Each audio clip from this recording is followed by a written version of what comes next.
Hello, and welcome to the Goddess Project podcast side series, Goddess Talks. I'm so very excited to share this side series with you, which are just going to be a few episodes that are embedded through the other episodes, the regular episodes of the Goddess Project. And the Goddess Talks will be interviews with other scholars, with other people that are in the field of goddess worship, of the divine feminine, people that I really want to talk to about the goddess. So this series is a little bit selfish, and in the sense that it is something that I enjoy doing and that I love doing. And so I'm very, very excited to share it with you guys. And I'm very excited to have these conversations and, widen the circle and of scholars and widen the knowledge that can be shared. Often a lot of scholars that are doing really fantastic work are not on social media or haven't really developed like a YouTube site or other site. And then sometimes they have fantastic social media. And so I really would like to share with everyone some of the people that inspire me and some of the writers that I find intriguing and also that I find their research super intriguing. So welcome to the Goddess Talks series. I hope that you enjoyed the series as much as I enjoy recording it. This week, I had the great pleasure of interviewing Zenobia Neal, a historical fiction author. I had read her book, The Queen of Warriors, and I absolutely fell in love with the research she did, the accuracy, the detail. And so we had been chatting on Instagram back and forth for a little bit. But after I read this book, I thought, no, we definitely need to meet and we need to talk about all the things that go into historical fiction and some of the decisions around what do you put in, what do you keep out, those kinds of things. And also with the popularity of historical fiction, particularly around mythology, I thought that this would be a really great way to involve all of you into what does it take to write something, and what are maybe some of the challenges and some of the rewards of writing mythic retellings. So a little bit about Zenobia Neal. Zenobia Neal was named after an ancient warrior queen who fought against the Romans. She writes historical fiction and historical fantasy from underrepresented perspectives. Her debut novel, Psyche Unbound, won a publishing contract. Her second novel, The Genie's Last Wish, takes place in the Imperial Ottoman harem and focuses on a eunuch, a mysterious Jewish woman, and a genie. Her third novel, The Queen of Warriors, Alexandra of Sparta, Book 1, my favorite, is about a Spartan woman warrior in search of redemption in the war-torn remains of Alexander the Great's empire. Her newest novel, Ariadne Unraveled, a mythic retelling, is about the love story between Ariadne and Dionysus, which takes place in Bronze Age Crete, my favorite, and surrounding Aegean islands. Zenobia lives in Los Angeles with her family. You can find her at zenobianeal.com. Her website will be in the interview.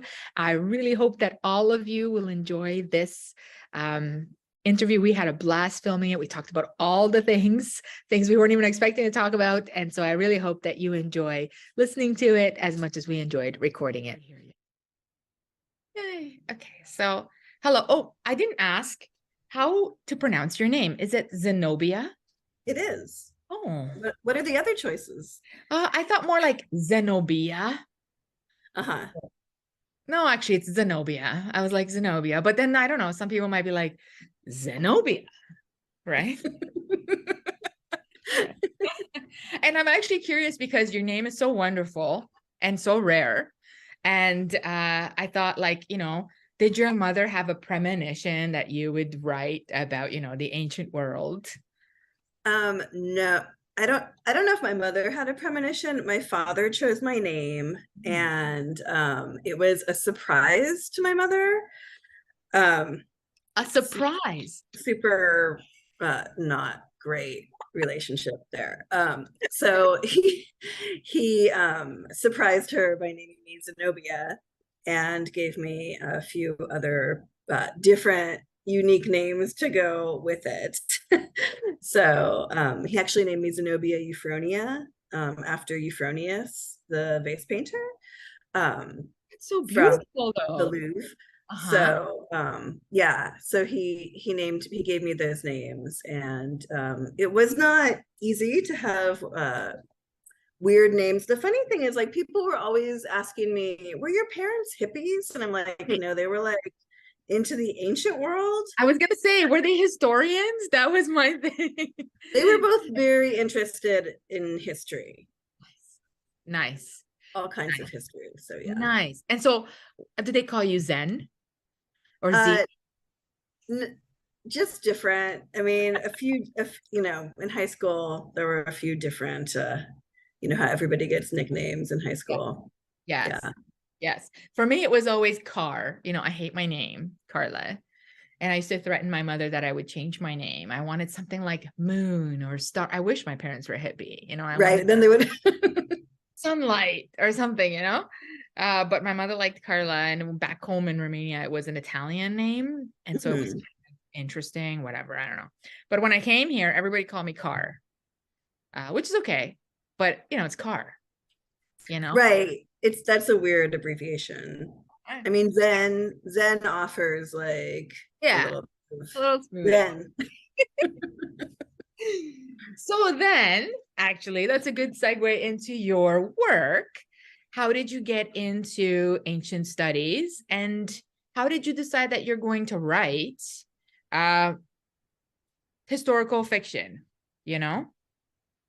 Yeah, I had always been really into Greek mythology and the ancient world. When I was little, my mom took me to my parents got a divorce, but before they did, my father was like, "It's not me, it's the neighborhood. Let's go to Paris and everything will be fine." And so they told me for my 4th birthday we were going to Paris, which really set me up for a, you know, life with unrealistic expectations of what you get for your birthday. So, How do you top that? so Yeah. my mom took me to the Louvre all the time, and she would tell me like the stories in the paintings.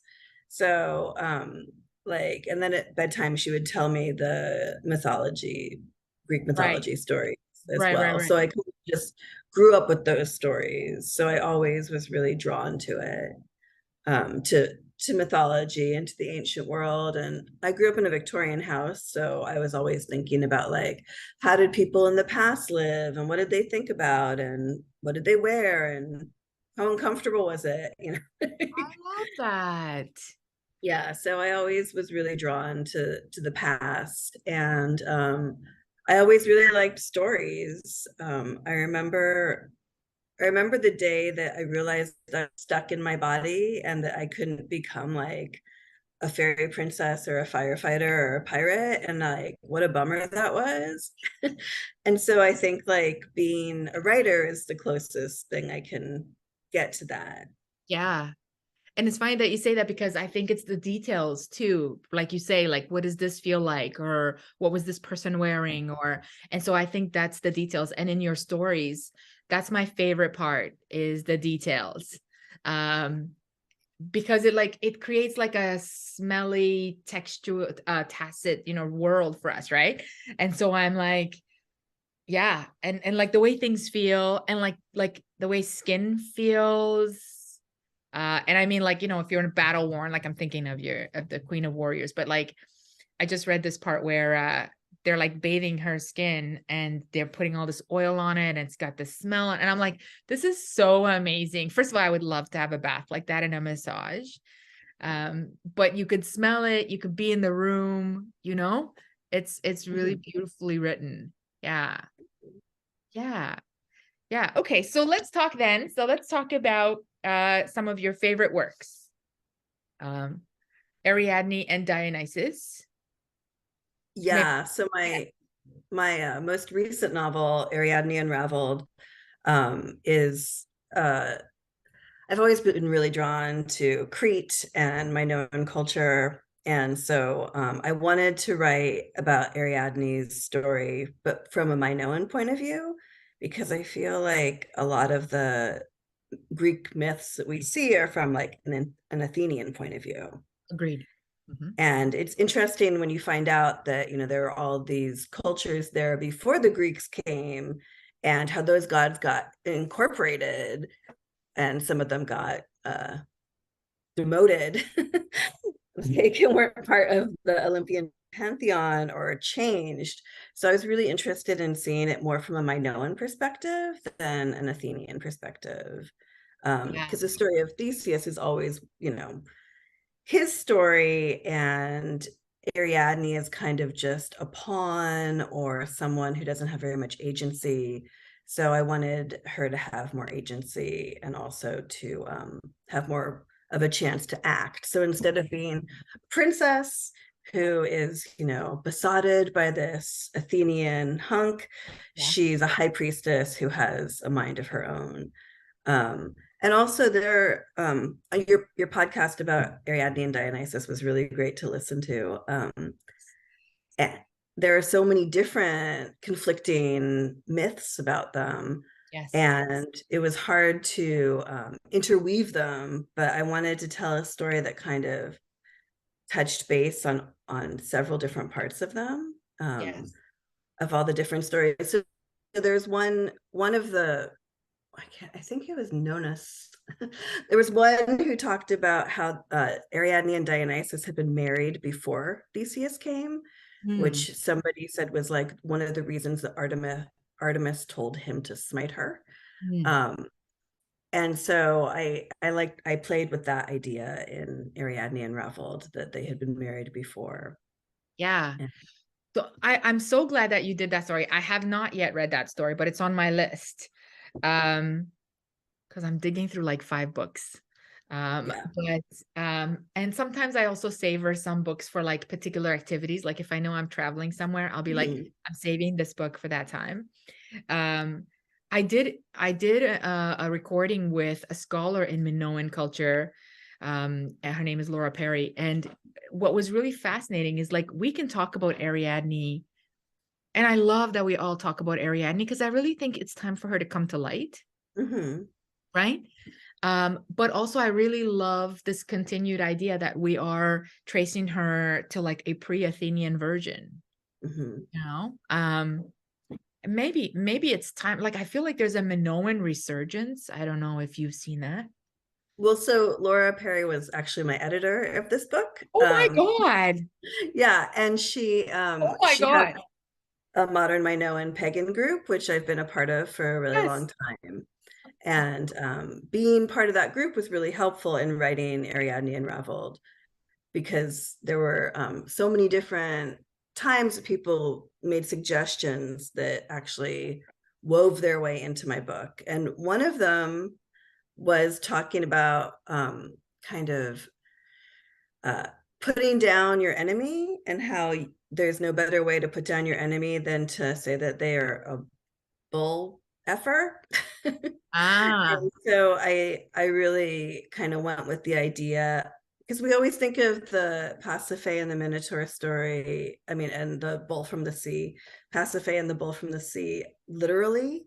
We always think like, oh, he had sex with the bull from the sea, gross, right? But then I was thinking, what better way to slander your enemy and a powerful woman than to say that she had sex with the bull and that she lusted after him. And then I thought about Catherine the Great and how like similar rumors were spread about her and a horse. And it's like this really base way of taking down a powerful woman by spreading these horrible bestial rumors about her.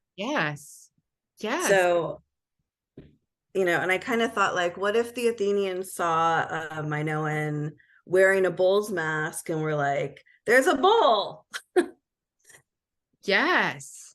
of just taking it literally from like what they're saying. Because I like to think about like all the way that history and perspective change over time, and how like something can be a representation, but a different culture can misinterpret it. That's really fascinating, actually, because I'm recording this podcast tomorrow on the Horned Goddess. It will be tomorrow. It'll be already passed by the time this is posted. But one of the pictures that I came across was Europa, fall in love with a bull. And I thought of Pasiphae as well. And this idea that like these women were falling in love with these beasts in a way. And of course, these beasts are sent by the gods. And Europa's case, she may have they say it's Zeus, but I read somewhere that it could also have been Poseidon sending this bull. So anyways, but what the reason why I bring that up as you say that is this I was like, what is it with these stories of like pretending like women fall in love with these animals in an intimate way, like Right. like, so I think that explanation, yeah, I think that that's a way better explanation. Because I'm just like, what did the Greeks have with these women that's fall in love with a goose and fall in love with a bull and what is happening, you know? But I think that, yeah, that adding that sort of bestiality to the mix, yeah, proves to be a debasing of the woman, Yeah. a weakness too. Yeah. I mean, and just also like to say our enemy is so weird and different from us. Right. They want to have sex with animals. I mean, Right. and also for like if Pasiphae had been someone who actually had power and the Athenians didn't like that, you know, to like that's a really good way to put her down. Yes. So that was my theory. Yeah, and I think that's a good point because then she becomes sort of the mother of beasts, you know, like a mother of a beast. And Hera also gives birth to a bunch of beasts too. There's a bunch of powerful goddesses that give birth to beasts. Yeah. Yeah, that's really interesting. Yeah. Yeah. So I think I originally got that idea from the Modern Minoan group. And then there was another scene that I used that I got from that group as well, because somebody used a sacred swing. They like made a sacred swing in their yard and they swung on it. Okay, hold on. What is a sacred swing? What? So in the museum in Crete, there's in Heraklion, there's this like clay image of a girl swing, but her head is missing. And so there was this idea of like swinging to Epiphany as being in touch with the goddess. Oh, I've seen the swing. I have pictures of this swing, but I hadn't heard this. Yeah. Okay. Yeah. Okay. And I think next to it, it said something about like Epiphany. And so somebody in the Modern Minoan pagan group had recreated a swing. Instead of the sides being straight, they like kind of go out a little bit, which makes it harder to swing. Okay. And so I have a scene in Ariadne Unraveled where she's like swinging to try and get in touch with the goddess. Right. That's fascinating. Oh my God, I can't believe how many times I've seen that swing. And I'm sure I took a picture of that inscription, but that would be so cool to have a swing in your backyard and you're swinging. And it is kind of fascinating because when you think about when you're a kid, you're swinging and you're having a blast. Yeah. And also like pre-airplane or any, you know, it's like the highest you can get or like the most flying like thing you can do. Yeah. I love that. And so then how do you feel about Dionysus? There's a lot of complexities to Dionysus, you know, because we know him as this complicated god. And yet one of the things about the story of Ariadne and Dionysus is the monogamy, you know, in a way, like the commitment to some degree, right? And then he doesn't take another wife. No, I mean, my characters are, I don't know if I'd call them monogamous, but they're definitely into each other the most. They're primary partners. Okay.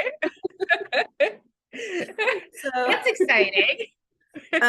Another thing I really like about writing about the ancient world is that a lot of my characters are sexually fluid, because I feel like we put a lot of our modern ideas of sexuality on the ancients, and they wouldn't have had, I don't think, this concept of like you're straight or you're gay. Like it's one or the other. It's like you can be both. And you know, first in some city states you were, you know, something at one point in your life and something different at a different point in your life. And then if you were a woman or a slave, just too bad, like you don't even get to make that choice, you know. So I feel like to be like, I feel like now if a man has sex with a man, it's like he's gay. And Right. it's like it it doesn't have to be like that in my books anyway. Yeah, I agree. I agree 100%. I mean, they didn't use that terminology. And to be honest, it's unclear that they had any terminology to really define those categories. So they probably didn't really. Yeah. And So that's it's really cool. really liberating to see it that way Yeah. for me. And I mean, I'm grateful that I feel like I live in a time where people in my immediate culture have a lot of freedom to choose what and who they want to be with, Mhm. what they are and who they want to be with, and that that isn't a fixed thing, unless people want it to be. Right. But I know that throughout history and in many places in this modern world, that's not the case at all, you Yeah. know. Yeah. So it's really liberating to be able to write about that. And I feel like no, like that Dionysus is the most sexually fluid, and you know, there are no restraints on who he is gonna be. Yeah. So yeah. So I mean, I do love that he's really committed to Ariadne, Right. but I mean, he gets tempted, but he doesn't go with anybody else, I don't think, in my book, but that doesn't mean, you know, like like being married for them doesn't mean that you can't Right. have somebody else. That's right. That's right. And so is it more difficult to write a character like Dionysus or easier? Like do you find, I guess, do you how do I ask this question? Like, do you find that just growing up in our own society and like dealing with our own, even in our most unbiased forms, that maybe some of those restrictions creep up on us? Or did you find that it was like a free for all and you were like, I'm just gonna give it with this character? Well, I mean, I've been really into Dionysus for a really long time. Like when I was in high school, I studied Nietzsche, and I studied like the whole Apollo Dionysus like Yes. paradigm, Yeah. juxtaposition, duality. Yes. Um, I mean, I don't see the world that way so much anymore, but like when I was younger, I thought about it a lot. So I feel like I know Dionysus really well. Right. Right. um, so I feel like it wasn't hard to write him for me. Like in some ways it was harder to write Ariadne, but I felt Oh. like I knew, I mean, Dionysus kind of like arrives on the scene and he's like, "What's happening? Oh, interesting. Hmm." And he's like kind of charmed by everybody, and like, you know, this like slightly detached, but also like he does have real things to lose, and Right. you know, but so Right. I do feel like I know him well. Right. Right. I mean, I've also been fascinated with him. To be fair, I think that he's the only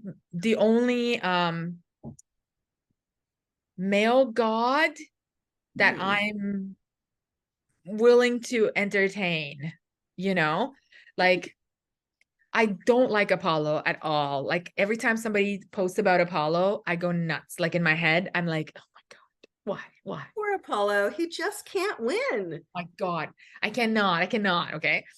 Zeus, like even when you wrote, when you posted that first thing, that teaser about your piece or your novella, and I was like, Zeus, like, okay. So, but I'm willing to give him more of a chance, you know? Who else is in there? Ares, maybe, but we never hear much about Ares. No one really writes much about Ares. I think they see him as one-dimensional, Hmm. as a war god. So it would be interesting to see him differently. So I'm like, okay, Ares, whatever. Poseidon, Hades, again, usually one-dimensional. People have a way of writing him. I can't really say much about him. I feel nothing for him. So if I think of all of that, The feeling's probably mutual with Hades. yeah, like I can't think of a male figure in the pantheon that I would be like, oh, this would What be him. about Hermes? I guess I always see Hermes as a 17-year-old. You know, I always see him as like the needy, desperate 17-year-old at the peak of like ecstasy in a way, you know, the kid that always wants to get I laid. love you, man. Did I tell you? Did I tell you I loved you? That one? you know? I mean, he's cute, but like, I can't take him seriously, you know? I see him more like as a kid, I guess. So yeah, like, this is why I think Dionysus is the only one that like you might want to have a conversation with, or I might even entertain like an attraction to, because Mhm. I think he reminds me, because of the femininity aspect of him, Mhm. Yeah. reminds me of like a David Bowie or Mhm. right? Like there's something, even in his statues, when you see him, he's so pretty, Yeah. right? Yeah.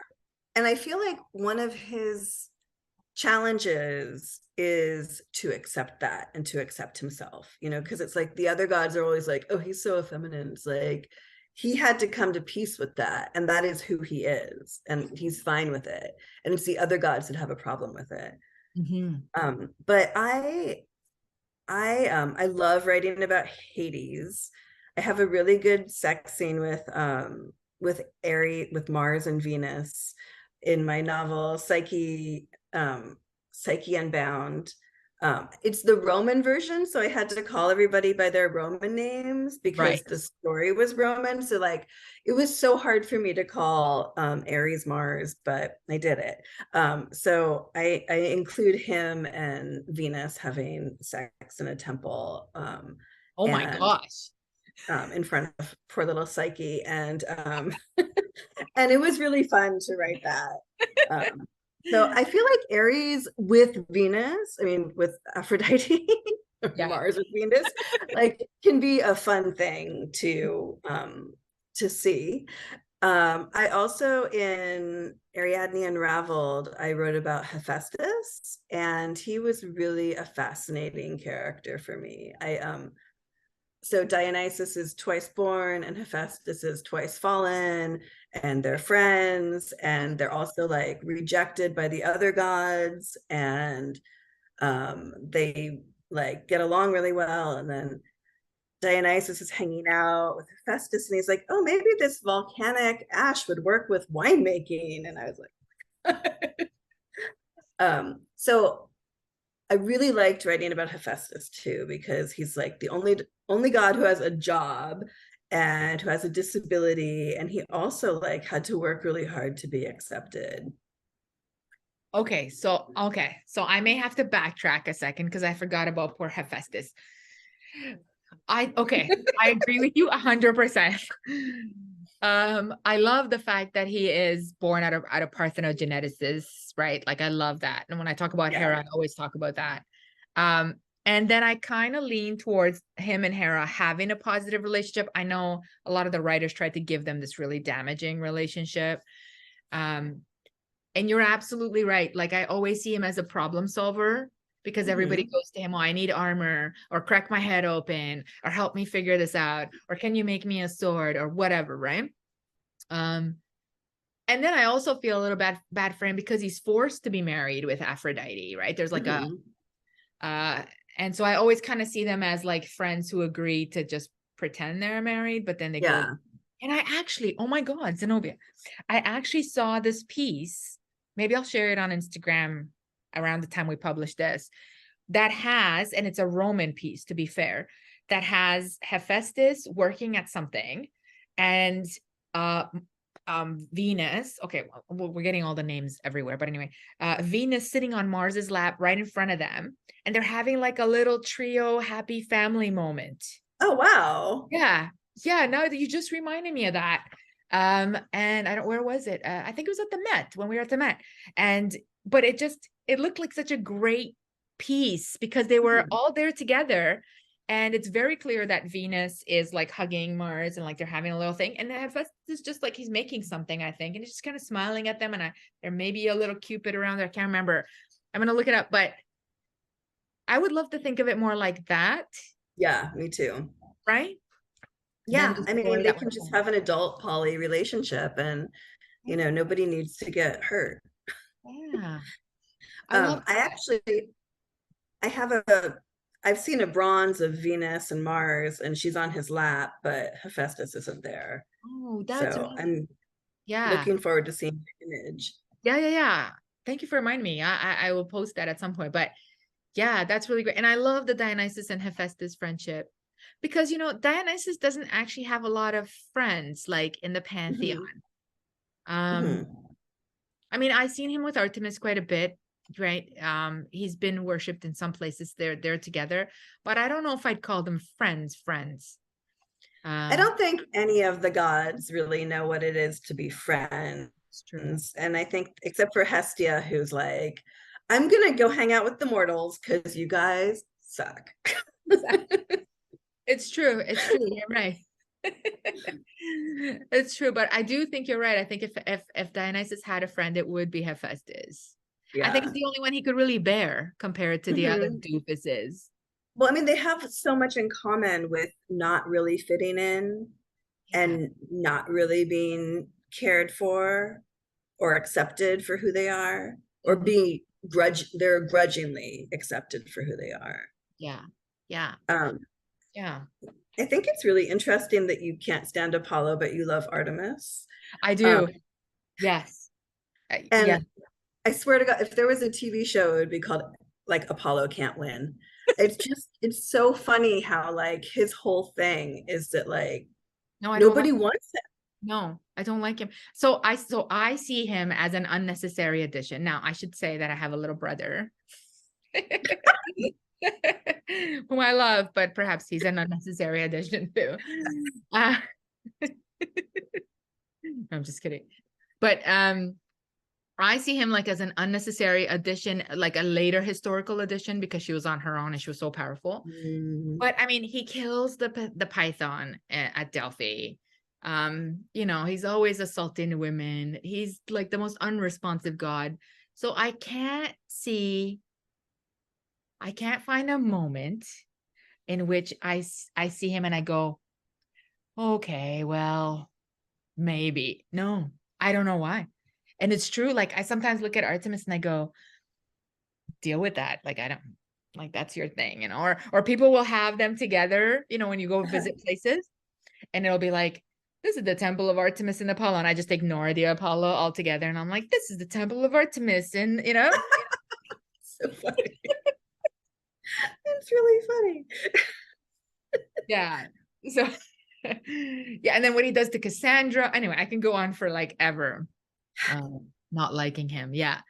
But I do see people who swoon over him sometimes, and I have to hold back because there are some Mhm. pictures of him that are really lovely and really beautiful. And Well, so I mean, the idea of like him blessing you with like poetry or something.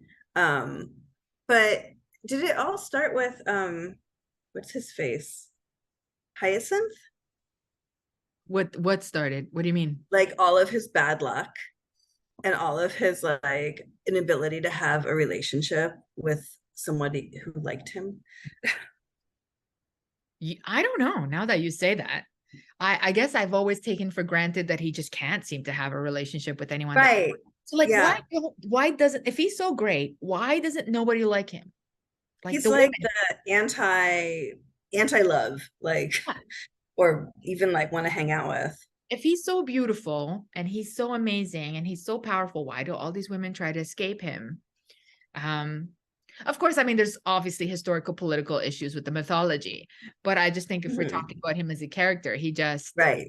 just irks me, No, right? yeah. Poor Apollo, he just can't win.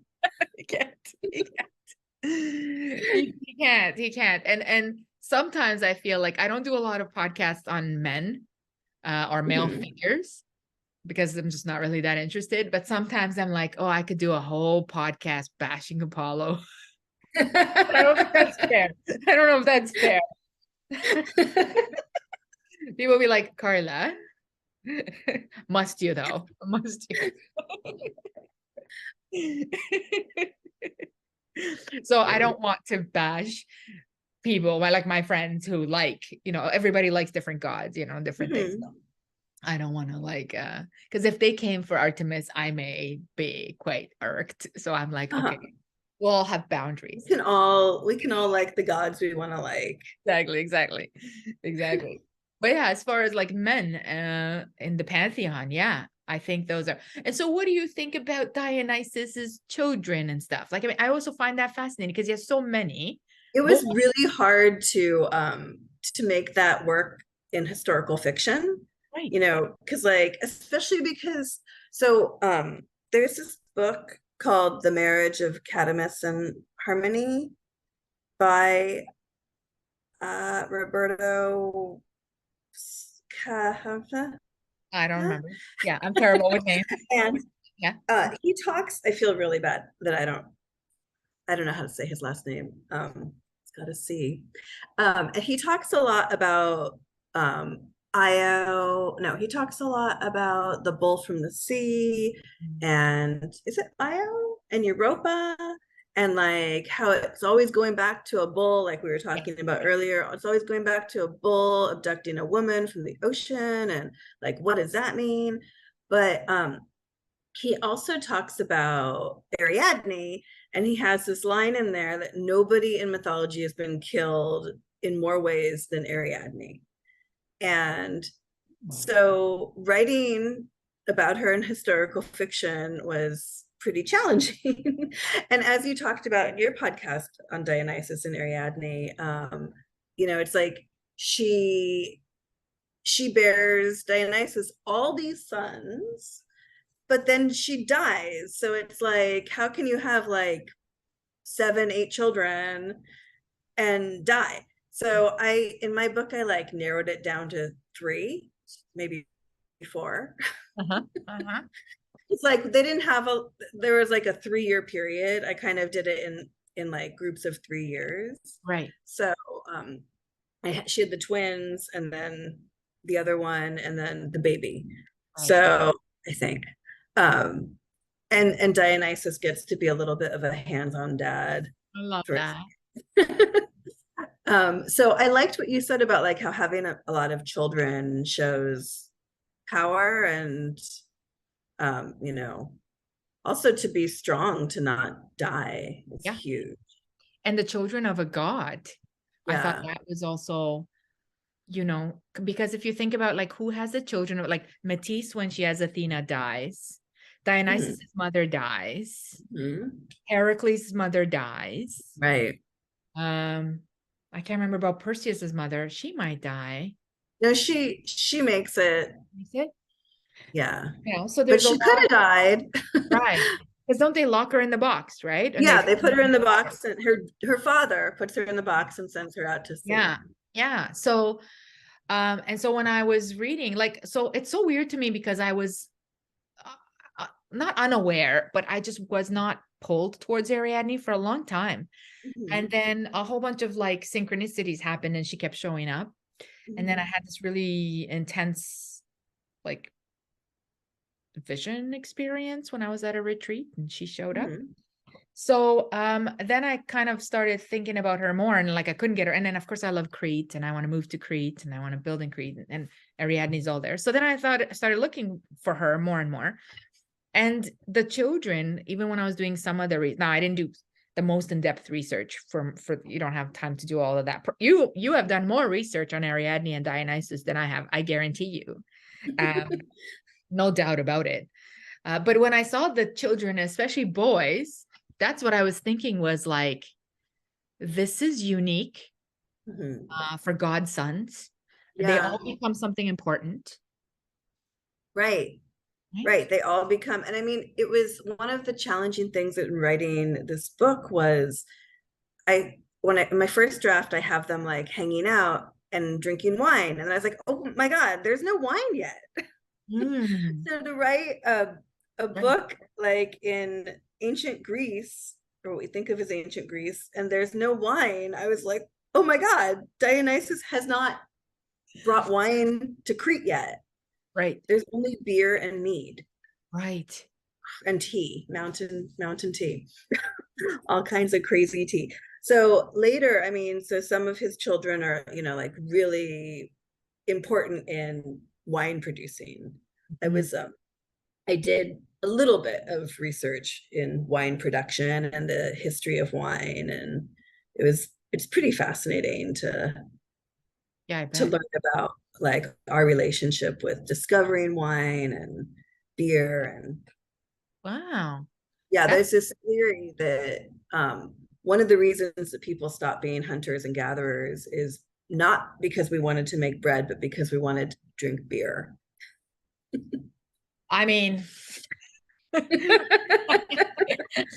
that's quite believable. I'm not backing it up with the right, resources in the name of the study, but we all know it's true in our hearts. That's right. That's right. That's fascinating. That's fascinating. I love it. Oh my goodness. Okay. Yeah. I'm very excited. So we may have to do a podcast after I read all of your books to revisit some of these. But I love that we get to talk about it even just now as in this way. So then that kind of takes me to like the sex in your books.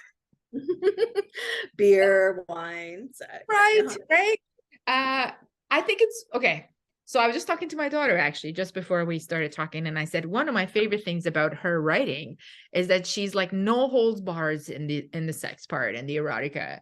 And I find that sometimes when I read historical fiction and by other authors, the sex is a bit like, I don't want to say vanilla because I don't know if that's fair forever. I haven't read every single historical fiction, but not everyone's as comfortable writing.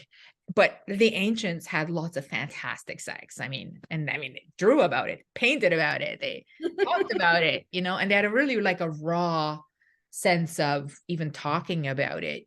They weren't really, I don't want to say conservative, but they weren't even timid, Mm-hmm.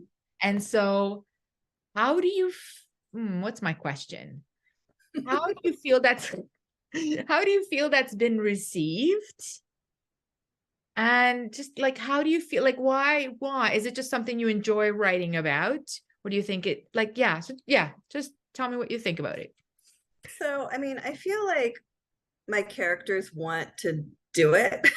I feel like my characters want to have sex, but I also feel like one of the things I enjoy writing about the ancient world is being able to have my characters have sex in ways that today, if it was a modern day story, it would be like, let's talk about consent and a condom and blah blah. And it's like, I totally, in real life, I'm all for that. But Right. in the ancient world, you can make things more, I don't even know what, like risky or, raw.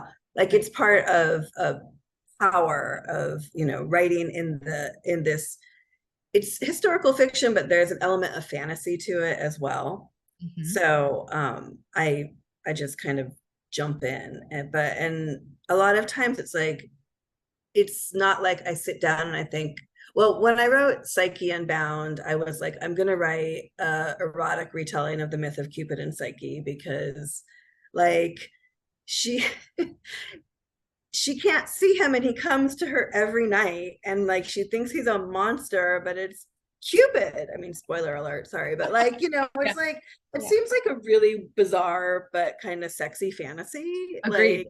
Like, and like, yeah. So I just was like, and also Venus is her enemy. So that's kind of hot too. Yeah. So I had to include that. Yeah. So like I did set out to write that as an erotic version, but generally it's like my characters are just moved to have sex because they're attracted to each other and it just needs to happen. I feel like with Ariadne Unraveled, some readers felt like they had sex too quickly, and it was Dionysus's fault. I was thinking that. I'm like, how can you hold out? Yeah, he shows up and like she waits as long as possible, but it's like, I just felt like that was the realistic thing to do. Like, right. In historical romance, it's like they should meet, they should have a kiss, maybe there's a misunderstanding, but like you're just out there. Also, the Minoan costume, there's no top, Right. or there is just a little shelf, I guess, Yeah. some kind of support. And Yeah. then like they must have had really funny tan lines with the bolero Yes. jacket. Yes. So like, you're just hanging out with your girls, and then Dionysus shows up and like pours you a magical drink. Right, What's gonna happen? right, right. No, I agree. I agree. And I think that fits really well with the constant seduction. I mean, gods are constantly seducing women. And yeah, yeah, the resistance is futile. Mhm. The resistance Yeah. is futile. But I love that. Unless it's Apollo, in which Right. case he's done. Exactly. Again, unexplained. Why? Why is he the only one that no one wants? Why is it that he cannot seduce with the power of his father, you know? It skipped a generation for Apollo, not for the rest of them.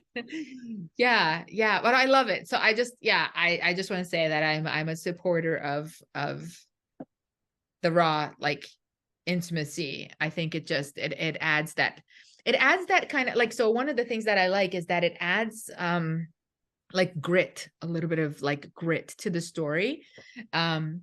And I guess it takes me back in time a little bit. Yeah, because I mean, people had sex in temples, people were very free with their bodies. There was really no not too many restrictions. Sex was celebrated.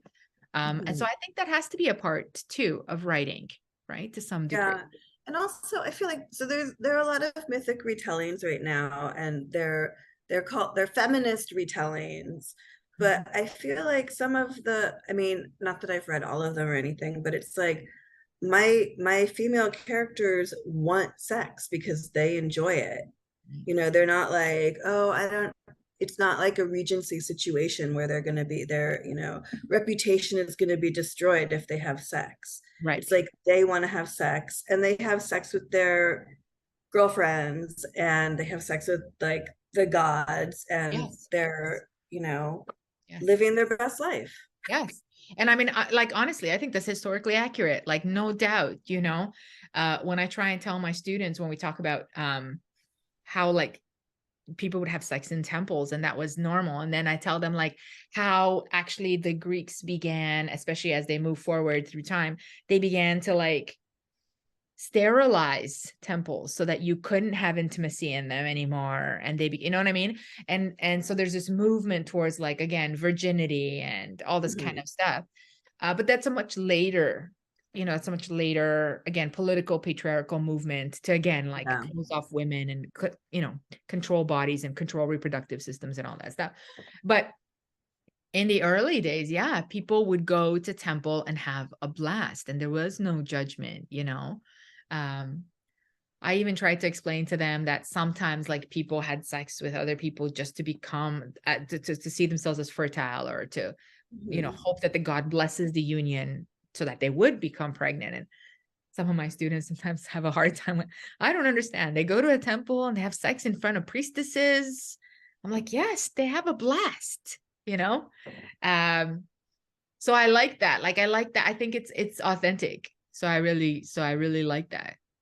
Yeah, Uh, I mean, I try to be authentic. Of course, there's so much about the ancient world that we just don't know, but I feel like it seems right from what I have studied and what I have researched that people, especially like in Minoan Crete, that people wouldn't have the same ideas of women not having choices. yes. Yes. Agreed. Agreed. I'm so glad that we made that Laura Perry connection. That's really wonderful. Yeah, Yeah. And because she amazed me as well with her knowledge. So I can only imagine you dug way deeper. she's yeah, she is amazing. Yeah. Yeah. She really like knows everything. Well, not every, but she knows as much as humanly possible about the Minoan world. So then that leads me to my next question. What's in store? Like what are you thinking? What is like what are you inspired by lately, as far as I know Zeus, and what Right. what what what prompted that, do you think? Is it just because Zeus is not getting enough? Well, so I my most recent release is a spicy Greek god novelette. It's a story about Hera and Zeus. That was actually my first published short story many Oh, years ago, and so I re-released it recently. love. And it's about the coup that Hera tried against Zeus. Mhm. And then when I was writing it, I was like, what makes their relationship work? Like, I'm tired of just seeing her as this jealous person. Yes. Um, and I was really, at the time I wrote it, I was really into Robert Graves, the Greek myths, and he talked about this. I mean, other people say like a lot of his theories were nuts and he was out there, but like I really enjoyed reading his stories. And at the time, the way I was reading them, everything sounded so sexual in these like super short mythic like summaries. Uh-huh. So because Zeus is tied up with magical rawhide thongs, and I was just like, what? That's um, kind of hot. Exactly. Yes. and so it talked like in one of his footnotes, he said that they say that his theory was that Hera and Zeus's marriage lasted, their wedding night lasted 300 years. Because Yes. that's how Yes. long it actually took for the patriarchy to overcome the goddess. Yes. Oh my gosh, there is a primary source for that. I just saw it somewhere Oh, this week. really? Yes. Hmm. Oh, wow. I can't Yeah. remember who said it, but I saw that source. Yeah. So I was like, wow, that's when I first started really thinking about like not taking the myths at face value, but like what they meant, and that there were, you know, gods and goddesses, especially goddesses, before the what we call Greek now pantheon occurred as it is. Yes. So I started thinking about that, and I tried to figure out like how Zeus and Hera's relationship could have worked. Right. But I mean, I was just as surprised as anybody else that I would write a story about those two. They're like the least sexy couple, but it's also interesting to think like, you know, how would their relationship have actually worked in a way? Yes. Yes. And it's interesting too that as you say that, I'm thinking, why is Hera so jealous? Like maybe there Hmm. was this 300 years of passion that sort of marked her in some way. And Hmm. then then the jealousy just becomes a thing because she can't have, I Well, and mean, also, I mean, I think of it, you yeah, know, why is she so jealous? If she doesn't really like him, she wouldn't be so jealous, right? in their culture, you know, it's like he can have sex with like thousands of people and she can't have sex with anybody. Right. Right. Um, so Yeah, that sucks. exactly. Well, she does, although she does get him by birthing all of these individuals and then beasts without him. So That's I do true. like I do like that. She births Hephaestus out of spite. Right. Which is like, all right, yes. Um, so then what do you think moving forward? Is there anyone that's inspiring you or calling to you? Well, I'm kind of looking back at that collection of like long short stories that I started many years ago, and I'm thinking about Artemis and Callisto, which I had started a long time ago, but it's hard because it's so sad, you I know? know. It's funny you say that because I always think of Artemis as the like lesbian in the pantheon. Uh, Mhm. and I've had some conversation like off record with people about this because there isn't any documentation about it. But I always see her and Iphigenia, for example, as lovers. Mhm. Callisto, yes. Oh my God, I'm terrible with names tonight. But I always see this, and many of her other nymphs, right? Mhm. Because she gets so jealous. Speaking of jealousy, so Yeah, jealous, like so mad jealous. jealous. Yeah. Yeah. But her and Iphigenia, that would be a really great story because that has a happy ending. Right. Yeah. Um, Yeah. Yeah. I've always seen her as a woman who enjoys other women and freely. And I just think that they didn't say it. You know what I'm saying? Like oh they, yeah, I mean, I don't think they needed to. I mean, yeah, it's like, I mean, well, like the men didn't want to know about it and the women knew. yeah, So there was no, I mean, it was always very clear to me that that was the case. I yeah, mean, she's like, I don't want to get married and I'm going to be over here with all my nymphs yeah. hunting and bathing. Right, right. And And then she if makes them anybody swear messes not to it, sleep with men, right? yeah, Uh, Mhm. I mean, it's like, and people go, oh, she wants them to be virginal. I'm like, no, dude, you know No, what I'm well, saying? Like, and virginal means something different, right? Like virginal can mean that you are what I can't even remember. It's like it's not like that you don't have sex. that's right. Well, so it could mean like being pious, or it could mean like not having like literal intercourse with a man, but you can have Hmm. lots of sex. Hmm. Um, and now that I'm thinking about her, I'm not sure that she ever really says anything about sex or virginal. She just not into men in a physical way. Hmm. But she does like her girlfriends a lot, and they have a very intimate relationship. So I've always leaned towards her being the goddess that has like sort of that. If we, I mean, if we stick her in the gay sticker zone, but she would totally, yeah, be like a lesbian goddess for sure. And I think For her sure. anger at some of the nymphs Hmm. is pretty evident. Yeah, Hmm. yeah, Totally. yeah. But the Iphigenia is romantic because she saves her at the last minute. Right. Agamemnon's about to kill her. And then when I was at Artemis Buron in Greece, when we were at the temple, well, everywhere there's a little Iphigenia, but in this place there is like a specific little temple to Iphigenia right beside the Artemis temple.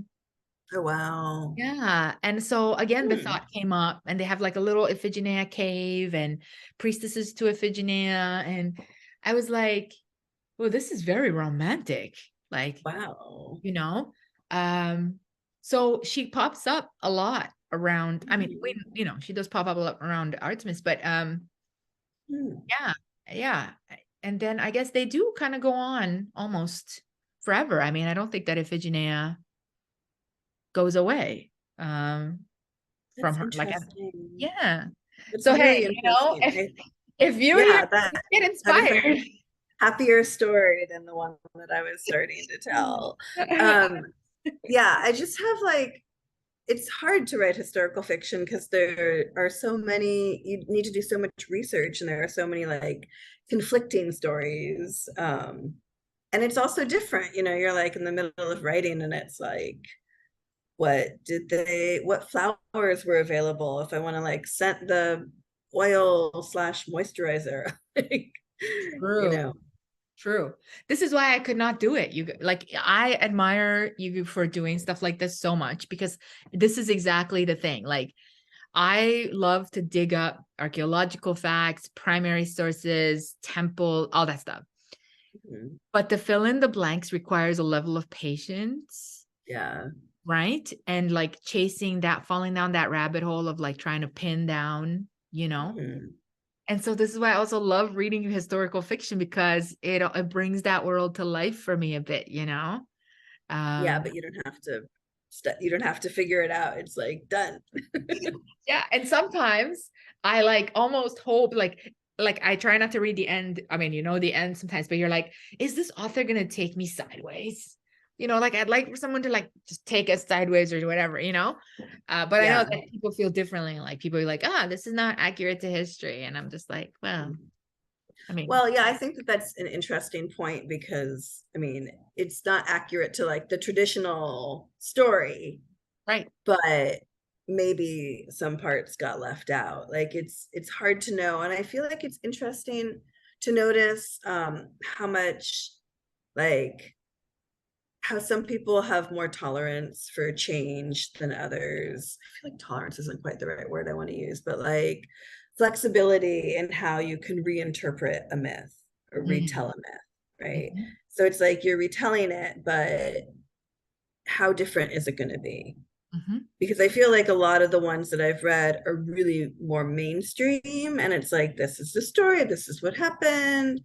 I mean, like one of the choices I had to make with Ariadne Unraveled is like, I read that Daedalus or Daedalus, what was actually like the name of somebody who was a builder. So like it could have, like many things, not just one person, but like representing many people who had a similar job. I So see. it's like, do you want to make that one character or is it just a builder? Because like Right. the Minoans had this amazing plumbing system thousands of years ago. And I was like, well, Daedalus like made that plumbing system, but he's like the same guy who's, over here. Yeah. So I mean, it's interesting, like how much, like you have to choose a lot. And I mean, if the Minotaur killed Theseus, that would be, I guess, alternate history. Yes. Yes. Um, Yes. or if they became lovers, that would be a completely different kind of book. Although a book I would read, let's be honest. So like, I mean, there is like a line of traditional story you have to follow, but then there's like some wiggle room within the margins to see like how you want to change it. Yeah. Yeah. But like for me, it makes me crazy. I think you actually talked about this. It makes me crazy when Ariadne is blonde. And you were saying how that meant they were like, not that they literally had blonde hair, but that they had like godlike power. That's right. Yes. So I really appreciated that, because it kills me when like they're, unfortunately, there's a lot of white supremacy that's been put on Greek mythology. And one of the things I want to do is take that away and talk about diversity in the ancient world as well. Yes. Yes. Yes. And I love that too. I mean, I think that's really it's got to be part of our work nowadays, more and more, I mean, I have family that's Greek, and never had I ever thought that the Greeks would be represented so blondly until like we were here, and then watching Hollywood movies. And I've had people like come into my conversations like online or whatever, every time I try to say that the Greeks were not blonde. I once had this guy that went nuts that I said, the Greeks were actually not blonde. They were, more olive skinned, whatever. And he's like, no, it's not true. And we got into this whole thing. And he's like, I was like, oh, well, what's a Greek that from the ancient world that was blonde, And I guess he had to go do some work on that. And he came back with Alexander the Great. And Alexander the Great may have been a ginger, maybe a ginger. There's like 2 references to that, Really? Yeah, maybe. Because they say like his hair was like flaming. But it's also context, because yeah, the way that like Pausanias or Homer or whoever describes something, Right. also has to do with like, the gods have gold eyes, or they have silver eyes, or whatever. So that you can't literally say that that's the Greeks. That's what makes them stand out from the Greeks, right? Yeah.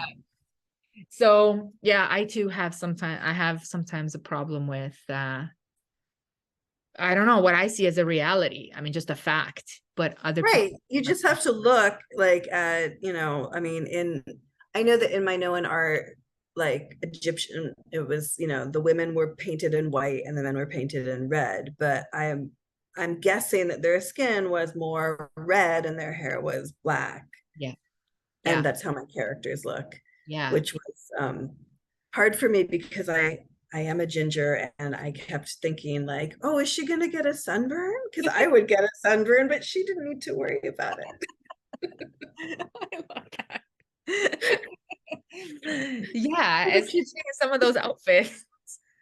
Right. I was really worried for her, and her bare chest. And then I was like, oh no, she's got darker skin and she's fine. I love that. I love that. Oh my goodness. Well, we're coming up on the hour. So I absolutely have had the best time talking to you. I just want to say, any sort of closing thoughts? Did you say, yeah. So you did say that you maybe Artemis and Callisto moving forward as a like more of a short story. But yeah, I mean, I have some other projects, but they're in the works. Okay. Well, I look forward to that. I really hope so. I'm going to put all the information on the bottom in the description of where people can buy your book, or your books on everywhere, and then where they can check out your website and all of your social medias and all that kind of stuff. Because I think that I really think that you need more press, because your work is amazing. I definitely need more press. I love it. Like I really, yeah, I think your work is fantastic. And so I think that that's something that that needs to be shared, Thank you. Yeah. And so I want to thank you for coming. Thanks so much for having me. It was Don't go great away after I press stop. Well, But thank you so much for coming, and being so candid, and having so much fun with me, and not being too angry about me not liking Apollo. I'm okay. He's not my boy, but I like thinking that he and Dionysus could have a really good conversation. Like, I like imagining them trying to find some common ground. With their dads, maybe. No, just like philosophically. Not bitching about Forget Zeus. about the dad. He's trouble. That's right. That's right. Okay, well, thank you so much for coming. And yeah, maybe we'll do this again soon, the next season or whenever your next work comes out. Yeah. Great. Sounds great. Thanks for having me.